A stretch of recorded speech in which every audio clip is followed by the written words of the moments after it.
পড়াশোনার সময় শিক্ষার্থীরা কিভাবে তাদের মনোযোগ একাগ্রতা উন্নত করতে পারে।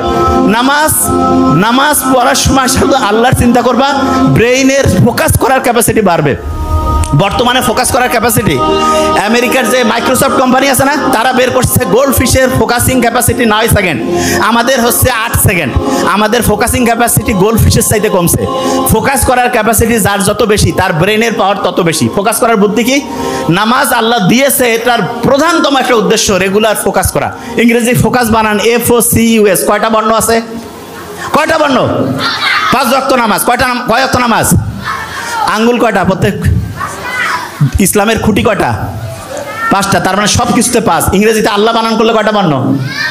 কয়টা? প্রথম বর্ণ কি? তারপরে ডাবল এল। আল্লাহর মধ্যে অল, সব কিছু আছে। ঠিক আছে, আচ্ছা, এটা নিয়ে এইটু খালি মাথায় রাখো যে নামাজ পড়বা, রেগুলার ফোকাস বাড়বে।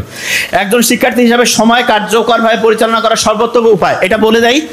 15-20 মিনিট পরও 5-7 মিনিট রেস্ট, আবার 15-20 মিনিট পরও 5-7 মিনিট রেস্ট, এবং দুইটা পড়ার মাঝখানে একটু চোখ বন্ধ করে ঘুমায় থাকো। চোখ বন্ধ করে থাকবা, ব্রেইনটা শর্ট টার্ম থেকে লং টার্ম মেমোরি সেন্টারে পড়াটাকে 500% গতিতে রিজার্ভ করবে। এই জিনিসটা খুব ইম্পর্টেন্ট।